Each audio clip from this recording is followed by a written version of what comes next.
what happens in that situation there? It's pretty interesting because here's Carolyn, and she's this powerful woman, and she wants that title, and she says, that's my title. And here's the son of Charlotte, and she says, that's my wife's title. And so they both start using it. The New York papers come out, the Mrs. Astors, it'd be almost like saying the first ladies, it was like everybody is laughing about this. And they're fighting for this. What does Carolyn do? She remodels her house. She makes a ballroom inside of her house where 400 people can dance because she's saying, well, I am the Mrs. Astor, and I've got to have a place where people can come and I can entertain them. And the nephew, he's trying his best. He's trying to talk to the publicist. He's trying to get his wife up there, but he just can't do it. And the nephew realizes, I can't compete against this woman. She's too powerful. So he just waits and waits and waits. And she does this big, expensive remodel of the house. And he waits until they drive the last nail. And then he tears down his father's house right next door. And in its place, he builds what he thinks will be the most disrespectful thing he could ever build right next to his aunt's house. He builds a hotel.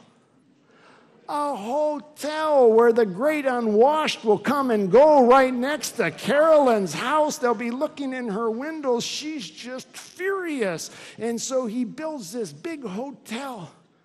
Oh, people, respectable people didn't stay in hotels. Then you went to somebody's house. You builds this hotel, calls it the Waldorf. Carolyn is just furious. She's just furious. And she waits until that hotel's all done.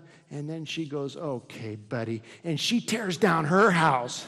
And she's going to build the most disrespectful thing that she could ever think of building right next to a hotel. She's going to build New York's biggest stable for horses and taxi cabs where there'd be horse manure and boys whistling. And you look out the window and here's people feeding horses and manure coming into the windows. And so that's what she's going to do. And then she decides, no, I think I'll show him. I'll build a bigger hotel. And so she builds a hotel right next to his and calls it the Astoria. Well, then William sees that she built a bigger hotel, more glamorous. He turns around and remodels his hotel and makes it even bigger to kind of match her.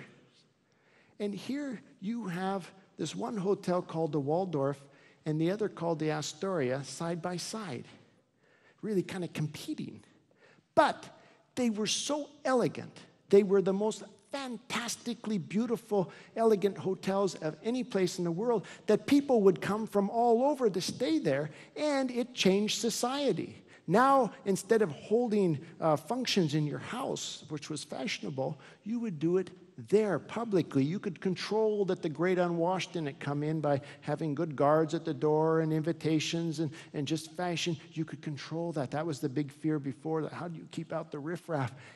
And it changed how society socialized. Going to public functions instead of private ones was fashionable.